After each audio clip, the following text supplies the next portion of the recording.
मरवत साहब, आपने भी कानून पढ़ा है और थोड़ा बहुत तो इस नाचीज़ ने भी पढ़ लिया है, लॉ ग्रेजुएट में भी हो गई हूँ।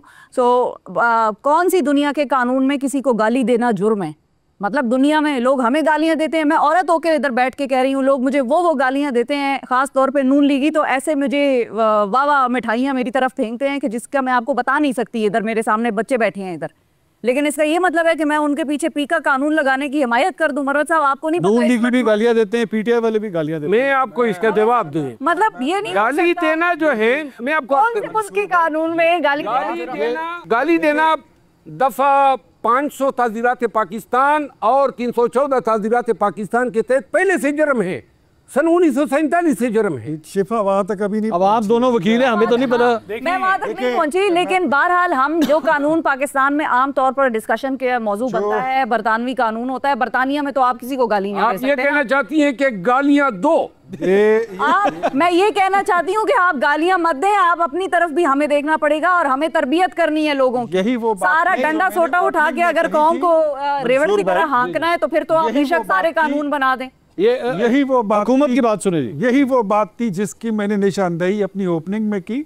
मैंने यही कहा कि नए पाकिस्तान का सबसे बड़ा तोहफा और सबसे गंदा तोहफा जो था वो यही था कि छोटे बच्चे खड़े होकर बड़े बुजुर्गों को, अपने बाप दादा चाचा ताया और मामा की उम्र के लोगों को लान तान करके नंगी गालियां देते हैं। क्या ये हमने पुराने पाकिस्तान में हमने ये नहीं देखा था? ये नए पाकिस्तान का एक तोहफा था। Let me complete. जो आप कहते हैं ना गाली, तो शिफा बीबी आप हमारे अकाउंट उठा लें। ये शेर अफजल मरवत तो वहां से चला गया पीटीआई से, या आपने निकाल दिया, इनकी जमात ने इनको निकाल दिया, तो इनको तो गाली ये देते हैं। हमने क्या किया था?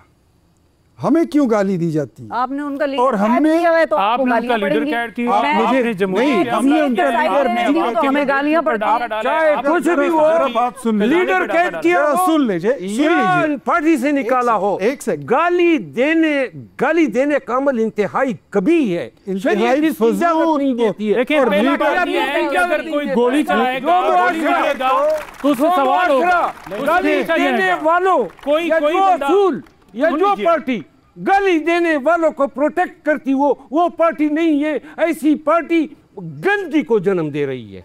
ये बिल्कुल सही है।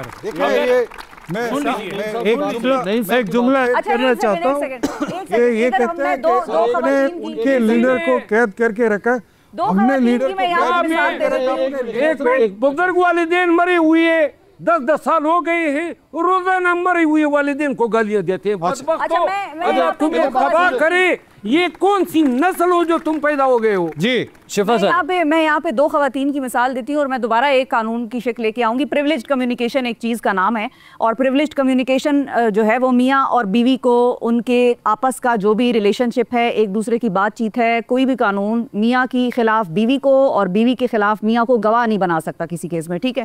अब दो खवातीन हैं, एक का नाम है जमाइमा खान और एक का नाम है रेहाम खान। दुनिया में इज्जत ज़्यादा किसकी है? उसी की जिसने अपनी तरबियत दिखाई है, जिसने उस प्रिविलेज्ड कम्युनिकेशन का लाज रखी है, पास रखा है। मेरे किसी से दोनों से कोई बातचीत कभी नहीं हुई ना। लेकिन शिफा साहबा एक सवाल, ये शेर मरवत साहब किसी की बीवी तो नहीं है ना? हाँ, तो इनको तो और ज्यादा प्रोटेक्शन देनी चाहिए। तो इनको क्यों गालियां पड़ रही हैं? मैं वो नहीं बात कर रही, मैं गालियां इसलिए पड़ रही है, मुझे मैं ऑनेस्टली बता देता हूँ, ये उनके साथ सियासत में आप सनात करें, सर झुकाएं, जी करें तो आपकी वाह है। आज भी मैं अपना ये जबान कंट्रोल करके वापस पार्टी में घुस सकता हूँ। मुझे नहीं चाहिए ऐसी पार्टी, ऐसी जगह किसी पार्टी में नहीं चाहिए जहाँ सच बोलना जो है जर्म बन जाए।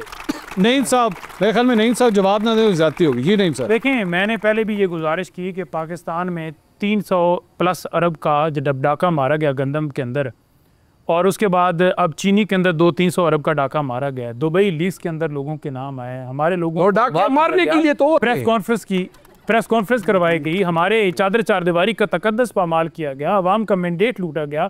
जजेस आज इंसाफ के लिए देख रहे हैं कि हमें इंसाफ मिल जाए। उसके बाद अगर लोग बात करते हैं तो आपको क्यों तकलीफ होती है? आप बर्दाश्त करें ना। आपने जो किया है, आप अपने आप को ठीक क्यों नहीं करते? आपको अवाम ने मुंतखब भी नहीं किया और आप आके बैठ जाएं और अपनी ताकत के जोर के ऊपर जो है आप लोगों के ऊपर जुल्म सितम करें, ये बात गोली तक उन चलाएं। रैलियों की बात करें जो इनको पड़ती हैं। देखिए मैं जो है पीका लॉ जो बनाया गया है, जिस बुनियाद पर बनाया गया है कि मरियम का नाम लेना जो है वो पीका है। मेरे ऊपर भी 12 से 14 मुकदमात हैं, दहशतगर्दी समेत, बगावत समेत। देखिए पीका लग जाएगा ना, पीका कितने लोगों पर लगा, इसी वजह से लगा है। जो बात कर रहे हैं तो बात होती रहेगी। ये कौन सा फिर मुआशरा है जहां आप बात नहीं कर सकते? हम बात करेंगे और डंके की चोट के ऊपर साहब ये फिर जिसको तकलीफ होती है हो, ये पाकिस्तान की आवाज है, पाकिस्तान की आवाम की आवाज है, कोई बात नहीं कर सकता। ये लोगों की आवाज बंद तो भी की जा सकती है, तकबीर तो की जा सकती है। तो तरबियत मैं आपको अर्ज करूं, पीका कवानीन जो है वो इसलिए बनाए गए कि हमारी नौजवान नस्ल जो है वो कोई किसी और रास्ते पे चल गई। हम नौजवान नस्ल को गालिम गलोच सिखाएंगे, और सिर्फ गालिम गलोच नहीं है, साइबर क्राइम्स है, डिफेमेशन है, फिर साफ़ी, अब साफ़ी हजरात जो है एहतराम के साथ, लेकिन यहाँ पे आप 2 साल पहले का याद करें ना, टीवी चैनलों पे क्या चल रहा होता था? मौलाना फजल रहमान जो है डोल के साथ डांस कर रहे हैं, देखे थे ना? मौलाना साहब ने कब डांस किया सर? वो आप लोगों ने उसकी मिमिक्री, अच्छा वो उसकी बात मैंने कहा मुझे तो मौलाना साहब नहीं याद कभी उन्होंने डांस, मतलब मिमिक्री मिमिक्रियाँ होती थी,